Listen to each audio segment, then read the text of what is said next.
Hi, everyone. I'm Doreen Tannenbaum, the Strategic Initiatives and Communications Manager with Procurement Services, and welcome to our Department Buyer Training session covering the Small Business First program.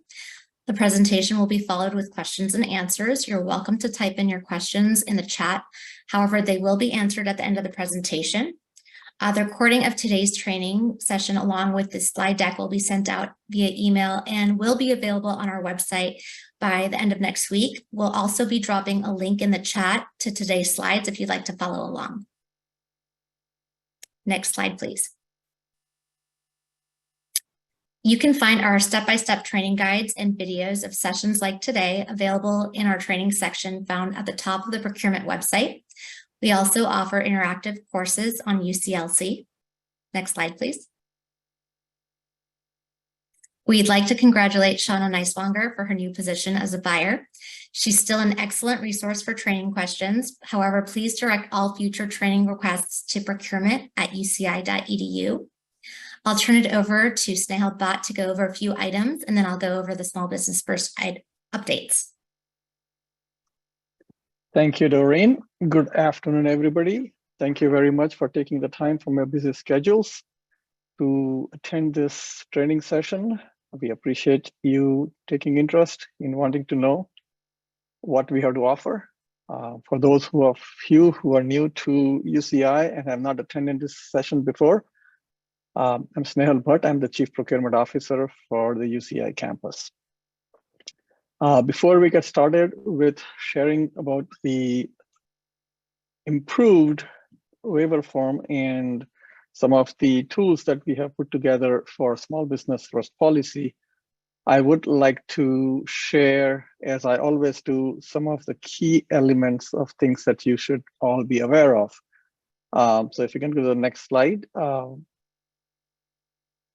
As I always bring this up and mention, just as a reminder to everybody, that first of all, it is every UC employee's responsibility to be aware of some of the rules, regulations, policies, and comply with those.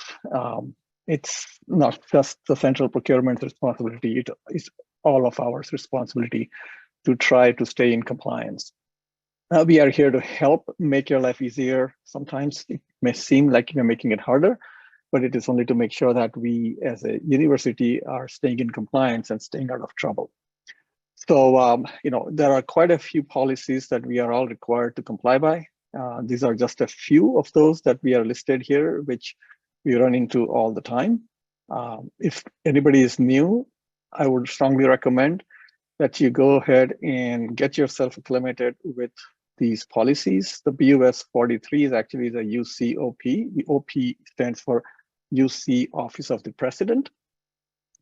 And that's really the policy that we all need to abide by whenever we make procurement or purchasing of any goods or services.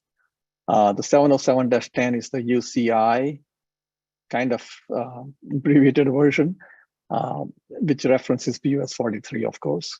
And then 701-23, and then the California Public Contracts Act really is the one that requires us to do competitive bidding for anything over $100,000, unless we have an exception to justify not competitively bidding.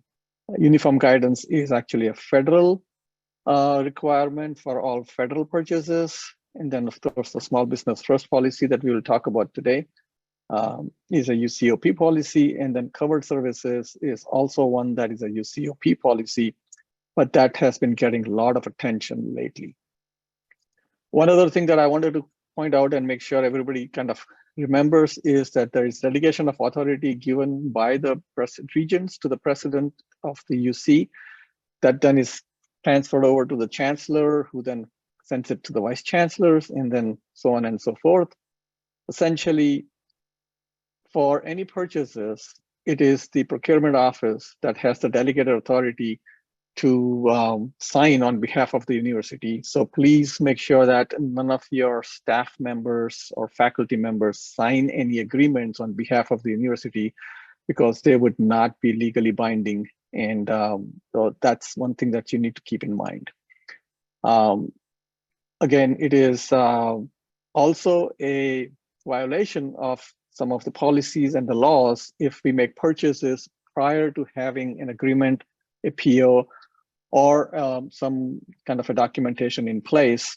And so we kindly ask that people do not actually procure goods or services before getting an agreement in place.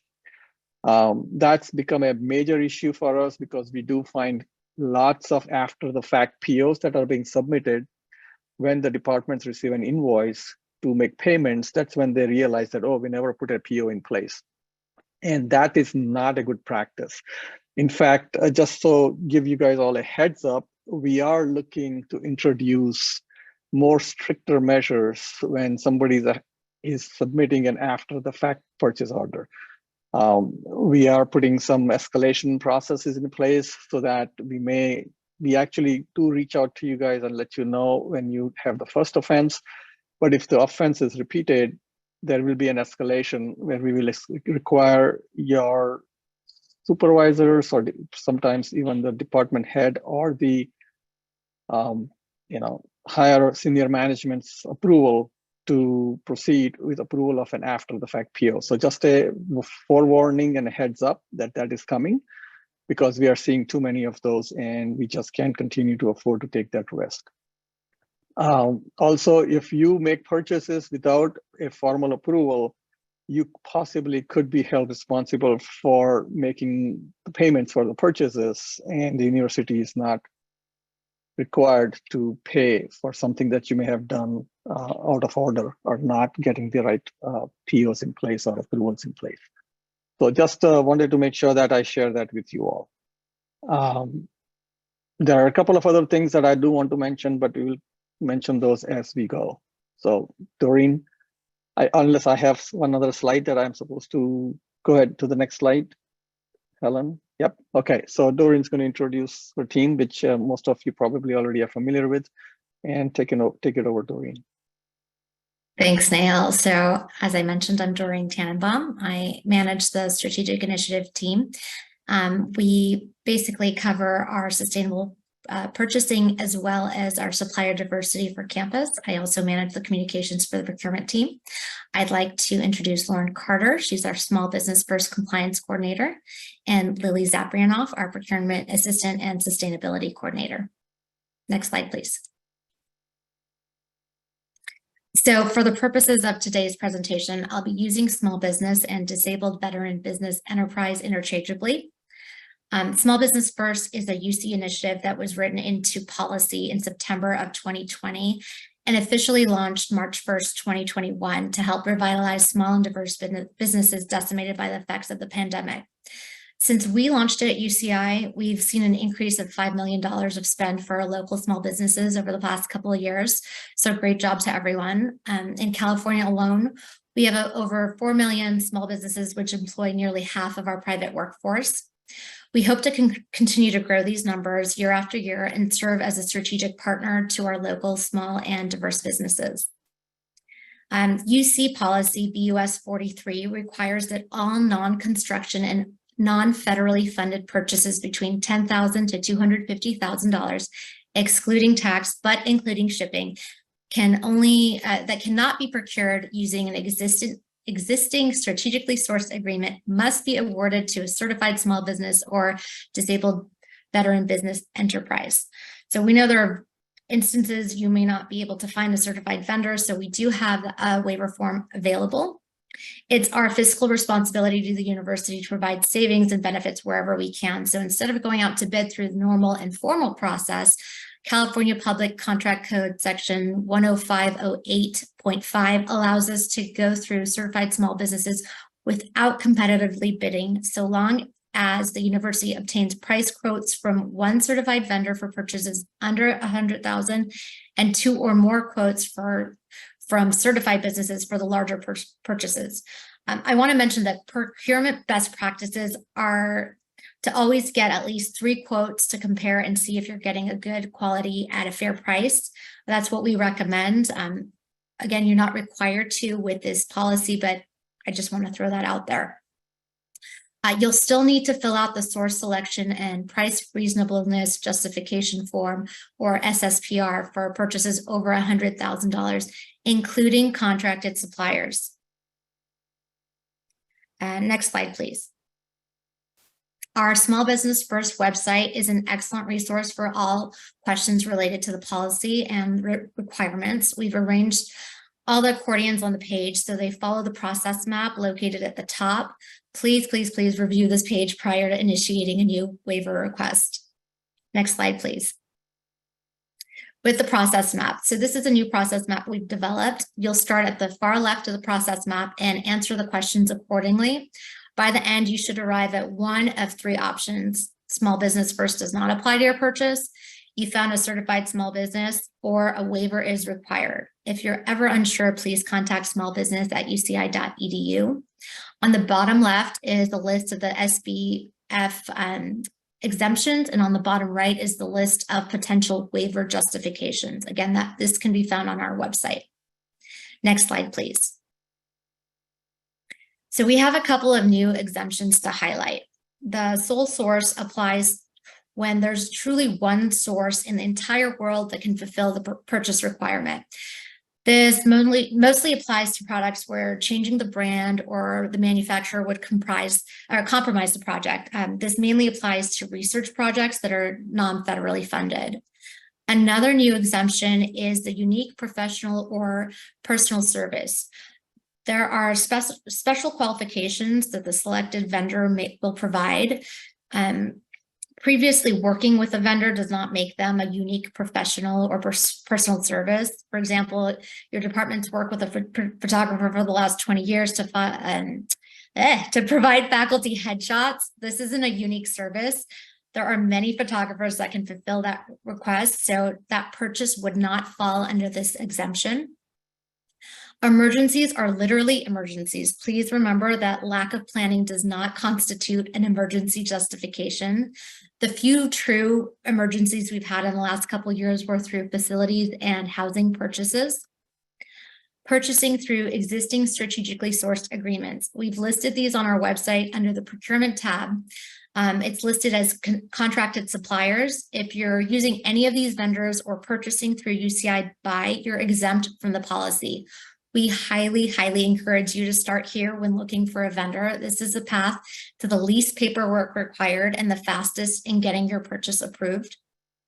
A purchase even using 1 penny on federal funds is also exempt from this policy. I've seen a lot of waiver requests come through with purchases on federal funds. Those all get voided. All the pages of backup work get deleted. So please make sure that you review these exemptions to reduce administrative burden for yourself.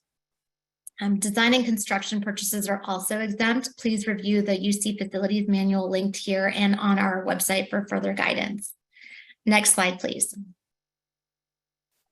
Interagency agreements with government agencies are exempt, as are federal and local agreements. Research subawards are also exempt. Higher education institution agreements, for example, if you're purchasing data analysis services from Harvard University, that purchase would be exempt. Concessions. An example of this is the athletics agreement with Adidas, revenue and reimbursement contracts, agreements with Pepsi, Peet's, Starbucks. These are all also exempt. Medical and patient care contracts. For example, eyeglass purchases at the Gavin Herbert Eye Institute. These are exempt. Anything related to medical or patient care is exempt. So these are all the exemptions to the policy, and they do not apply when you're making a purchase between $10,000 and $250,000. Next slide, please. So your first step before purchasing anything is to look at our contracted supplier list and UCI Buy. Any of the vendors on these lists are exempt from Small Business First. I want to note that just because a vendor is listed in KFS does not mean that they are a contracted supplier. There's been a lot of confusion about this. It simply means that they've been onboarded in the past, but they don't necessarily have a valid agreement in place. Also, if KFS denotes that they're a certified small business, you still need to check to see if their certification is active. I'll go over how to do that in a couple of the slides. There are many vendors with expired certificates in KFS, so please don't think that picking a vendor from KFS means that they're exempt from the policy. Next slide, please. So finding a certified UCI small business, we have populated a list of almost 200 small business and disabled veteran business enterprise certified vendors already onboarded in KFS. If you scroll through the various commodities at the bottom right corner of the spreadsheet, it's denoted by the red circle. If you've worked with a certified vendor and you're pleased with their product or their service, please let us know and we can certainly add them to the list. All of the vendors on this current list have pledged competitive pricing and excellent customer service. If you're not happy with a vendor, it would be really good to know as well so we could take the appropriate action. Next slide, please. So if you can't find a certified vendor through the previous methods, then you must look for a supplier through Supplier.io, Explorer.io. It's also known as Explorer Professional. This is the UC supplier database search tool, which is accessible through single sign-on. Or you can search through Cali Procure. That's the state of California's supplier search database. There are videos on how to search both databases on our website, and they're also linked on this page here.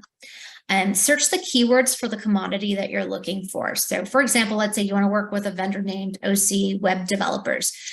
You can search their name to see if they have the certification through either of the databases. However, if they're not certified, you must try to find other web developer vendors. You'd use web developer as the keyword for the search, and then make sure to take screenshots of your search results if you're unable to find a supplier for your desired commodity. Again, if you need assistance, please reach out to smallbusiness@uci.edu and we'll be happy to train you on the search. Next slide, please. Okay, so it seems like we've made you jump through numerous hoops. We're aware that there are some purchases that just don't fall under any of the previous requirements. And in these instances, a waiver may be requested. You'll still need to show that you've gone through all of the previous steps. That includes email communications with the vendors, requesting quotes, and screenshots of your search results. Next slide, please. So before filling out a new waiver, watch the waiver guide video on our website and review the sample waiver form to make sure that your waiver doesn't get rejected. Waivers can only be submitted through the DocuSign Power form on our website. Please don't initiate a waiver through your own DocuSign and send me an email requesting that I sign a PDF. We track all the waivers through this DocuSign link, and the policy requires that we turn them over to the audit team when the time comes. So it would be really helpful for you to review these tips before submitting a waiver. Next page, please. Okay, so finally, some of the good news. We've condensed the previous 8-page waiver to just 2 pages. The first page seen here contains instructions on how to fill out the waiver. This waiver is tailored specifically to UCI. We've taken the UCOP waiver and we've added links to all of our UCI resources. So please don't download the UCOP waiver form from their website and initiate a DocuSign or email me asking for a review. As I mentioned, all the waiver requests have to come through that DocuSign Power form link on our website. Next slide, please. So you will need to just fill out this 1 page when submitting a waiver. Please review all the notes in red to assist you in filling out the sections. We accept waivers coming from a department buyer. For example, if your PI is requesting a purchase, they don't need to fill out the waiver. You can fill it out on their behalf. Otherwise, the PI will have to watch this training session prior to filling out the waiver, and I'm sure they don't want to do that. But please discuss this training and all the requirements with your PI and let them know that they're expected to adhere to the Small Business First policy outlined in BUS 43. I expect a decline in waiver requests as a lot of the purchases are going to fall into one of the exemption categories or can be found through contracted or certified suppliers. Next slide, please. Moving forward, please contact us as early as possible in the purchasing process to see if we can help you find a vendor or certify a vendor if they qualify. As of now, it takes about 4 weeks to get certified through the state of California if the vendor has all their documents ready. We've seen earlier times as well, but it's about 4 weeks right now. We also developed a guide on our website for suppliers to get certified. You can send potential suppliers to the top of the procurement website. On the blue bar, there's a tab for the suppliers.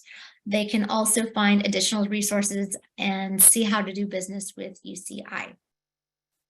Next slide, please. So here's the list of the resources mentioned in the presentation. We really recommend reviewing the resources to make sure that your purchases go smoothly. These slides are available on our website now, and we can drop another link in the chat here. A copy of the video will also be mailed to you and posted on our training page by next week. I'm going to turn it over to Snehal to go over some fiscal close information, and then we'll go to the question and answer session. Thank you, Doreen. So as we all know, fiscal close is coming. That is a very hectic time for all of us. I'm sure you guys get bombarded with a lot of last minute fiscal close or year-end requests to kind of spend the funds that may have been budgeted. It for sure is one of the busiest times for the procurement team because we do get a lot of requests for getting things approved and taken care of before the year end. And we, of course, always appreciate all of you trying to get your POs approved and not get the services or purchases done prior to getting the PO approved. So on one hand, we do appreciate you all taking the time to work with us and give us the opportunity to do things the right way and not after the fact. So that is very much appreciated. There are some workshops that have been scheduled by Accounting and Fiscal Services that we would like you to attend at least one of them. So there are 2 workshops for fiscal close, Friday, May 19th at 10 o'clock and Wednesday, May 24th at 2:30 p.m. On top of that, for those of you who actually also get engaged with sales and service agreements, there is also another workshop that's been scheduled on Wednesday, May 31st at 10 a.m. that you all that actually help your departments with sales and service agreements might want to attend. Some of the key dates that you need to keep in mind, as I was mentioning, we do get lots and lots of requests for last minute purchase order approvals.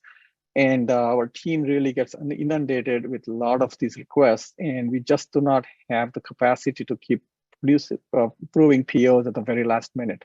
So we strongly recommend you all to try and get your requests in by the 1st of June. So that gives us time to work with you and the suppliers if need be to get a lot of your requests approved. The last day to submit the PO close request is June 26th. And for you to close the low value POs is June 30th. Again, all the POs and PO amendments have to be final on June 30th to be posted to this fiscal year. If not, they would automatically get rolled over to the next fiscal year. Next slide, please. So for PAL card, these are the dates that you have to keep in mind because obviously PAL card purchases happen at the instance that you make the purchase. But the last PAL card feed for US Bank for this fiscal year is July 5th. And for your departments to review all the pending PCDOs is July 7th. If it's not been reviewed, it will auto approve at 8 p.m. on July 7th, irrespective of the create date.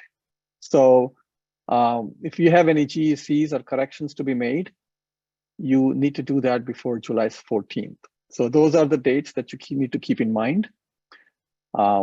And anything that is for 22-23 will not be created until July 15th or later. Okay, any PCDOs for fiscal year 23-24 will not be created until July 15th.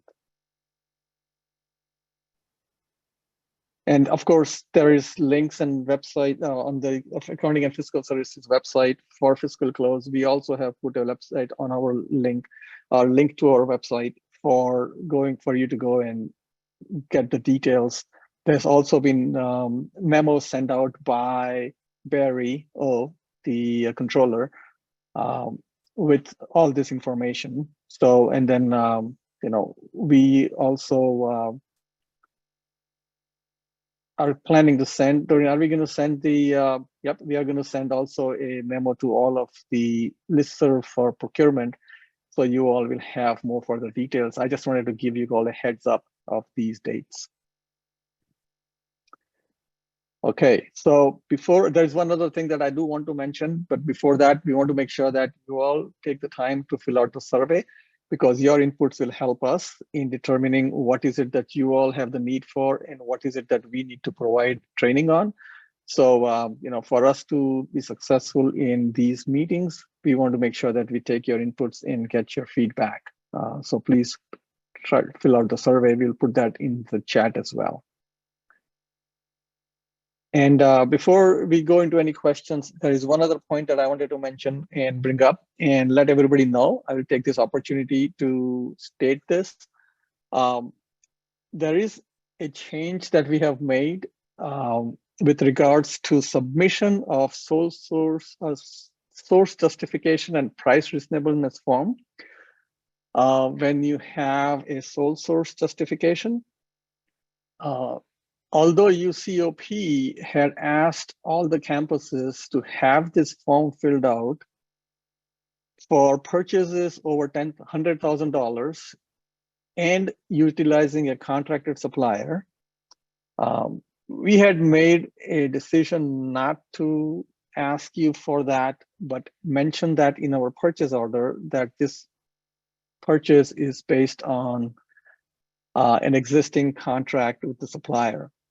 But what we found out is that now we are making things very inconsistent, because we are required to fill this out for all purchases over $10,000 on federal funds.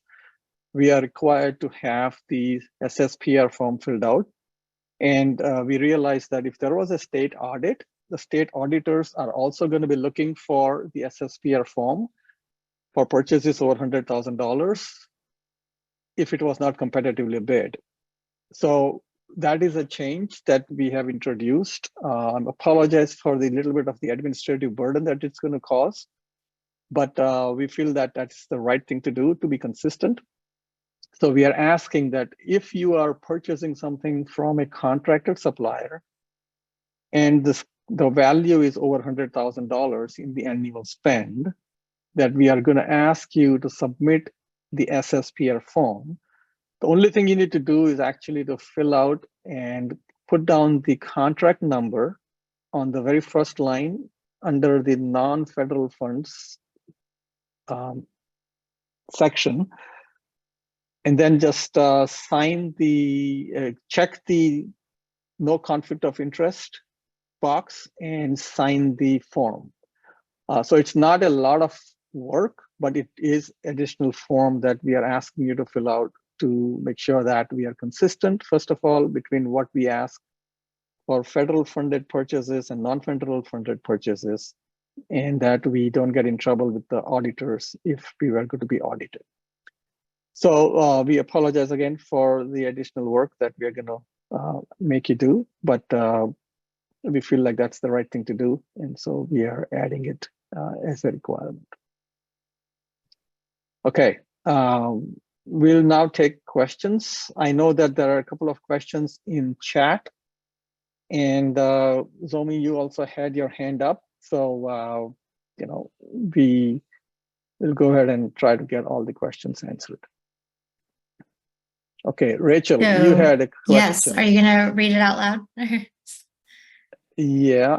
Or you can do it. That's not. I'll read it out loud. So Rachel's question was, can you give more details of examples that would fall under the unique professional service exemption? For example, for events, if we need large scale production screens, lighting, stage setup, etc., does that count as unique? So Rachel, no, that does not count as unique. On our certified small business list, we actually have, if you scroll to the right, there is a section for AV rentals. We have a few certified small businesses that are capable and have already done work with UCI. And we're in the process of getting another vendor that School of Business has used in the past, and they're very happy with them. They're also getting their certificate right now. And I think you'll be very pleased with the level of work that they've done. They do very large scale events. So no, that is not a unique service. But yes, you're welcome.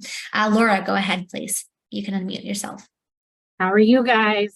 Good. How are you? I'm good. It's good to see faces. I didn't have my login first for my screenshot of my face without my hair being crazy and swollen with allergies. But my concern is for the offenses of people that have done PO work without PO request requisitions and the timing to have them reviewed and approved.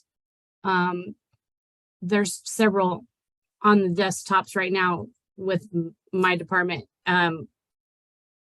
Do we just indicate in there that these were submitted with vendors before we got to see them and review? I mean, having our name, I don't like having my name on things that I didn't have control over, but it's a frequent thing, and to stay in compliance, I want to know what ends up happening, and if it's going to start at the new fiscal year with, you know, the offenses and the first and second warnings and such.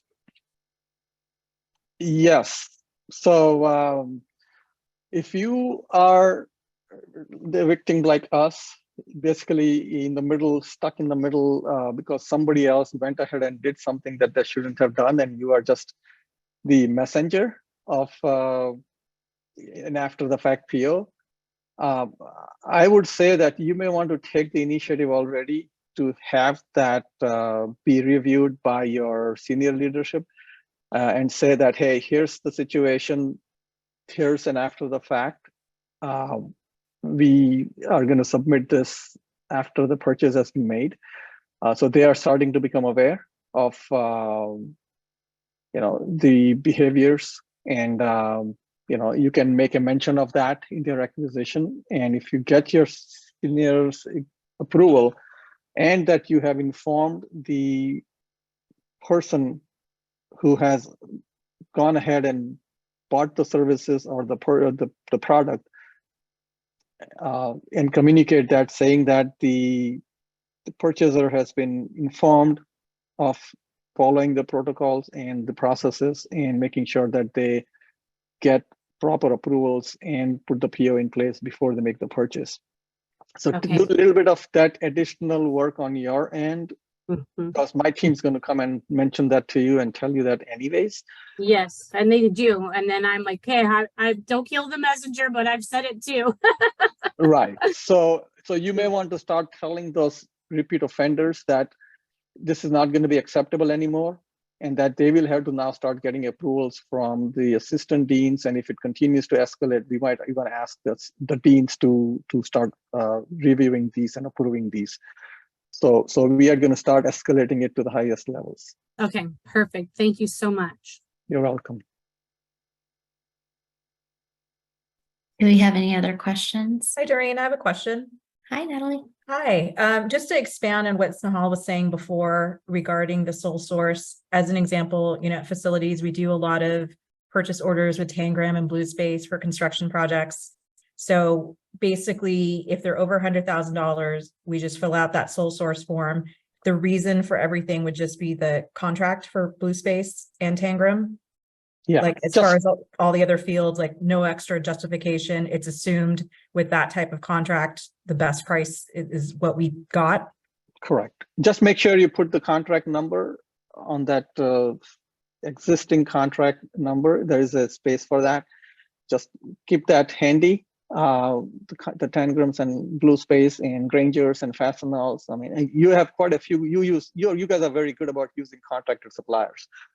Just make sure you have those numbers handy and just plug it in, have somebody just sign it, you know, and send it over.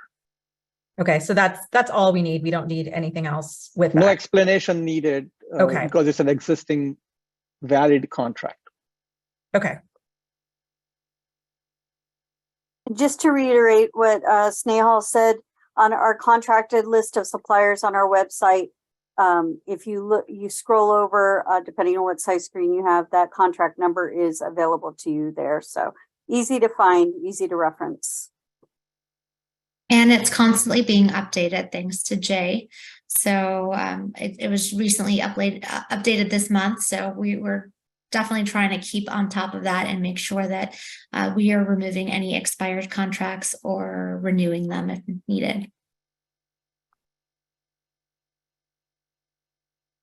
Tracy asked, does that apply to purchase for medical center? Can you clarify, is it regarding small business first or the sole source justification form?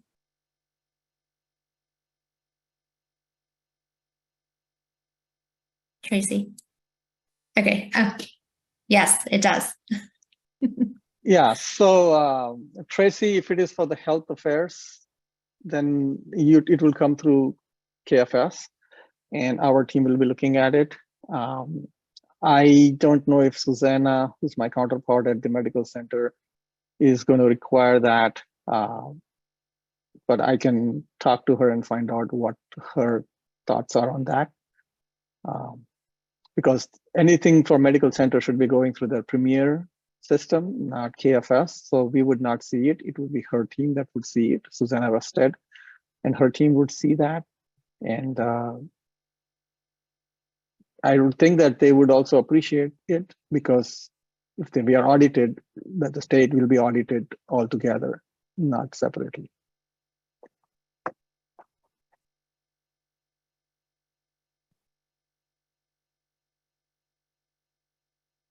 Any What other other questions? questions?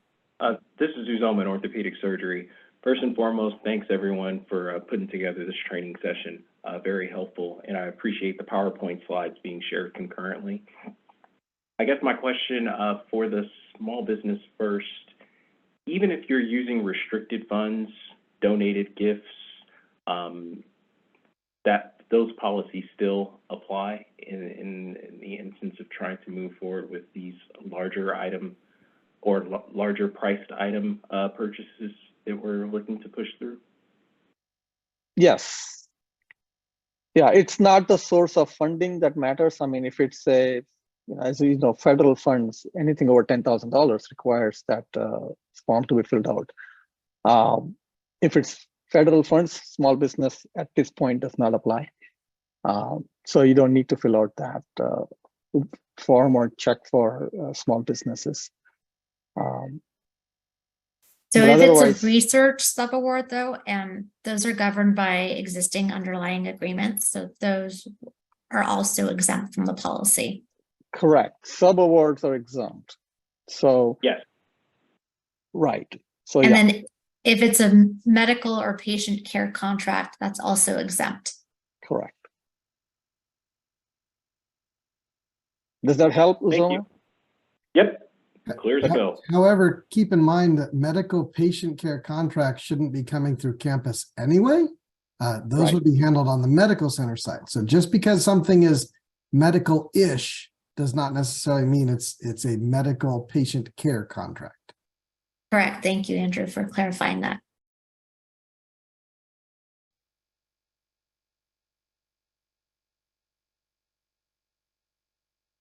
Anyone else?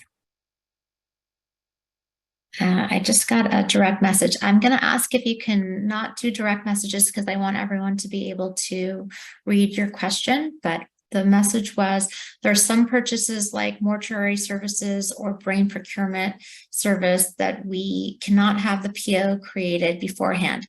How do we handle such invoices? They will always be after the fact POs. Thanks. So if I can jump in here, CalCART team has been using, working with those departments because some of those donors, the brain donors and those people, they, it happens wherever it happens and they have to harvest and they have to provide some kind of services that are always after the fact. It's one off where you can't really onboard the vendor or anything like that. So it's been an exceptional process. So that has been dealt with our team. So CalCART team is helping process those. To settle the payment after the fact, because these are usually after the fact. Right. I mean, if there's a genuine reason and a business reason for not being able to put a PO in place, like if there's an emergency and we need to spend something right away, we do make exceptions and allow, like facilities management at times does have such emergency purchases, but they always reach out to us and say, hey, this is an emergency. we don't have the time to go through and get everything, all the approvals. And we usually tend to say, please go ahead. We can't have, if it's life safety issue, operational disruptions or situations where we know it's going to be after the fact. As long as you have good justification and, it makes business sense, we are not going to, penalize you for that. But in most cases, it's not the situation. It's always, people just not paying attention and not following policy. Something regarding the services too, where you may not know the exact amount. You don't necessarily have to know an exact amount in order to enter a rec PO. If you know a reasonable description of the service, when it's going to take place approximately, you can provide an estimate on your PO, authorizing up to $5,000, $7,000, however it might be. If the service ends up being less than the approved amount, then you just simply submit your invoice and you can close the PO after it's paid. And that would be one way of getting it in place and approved prior to the services being rendered. It's not a requirement that you have to know the exact to the penny amount. Correct. You just need to have some codes or something from the supplier that shows what it's going to be. And Felicia's question is there an established list for each department who the signing authority is? So the interesting thing is that the signing authority for all purchases lies with central procurement. And so departments should not be signing any agreements.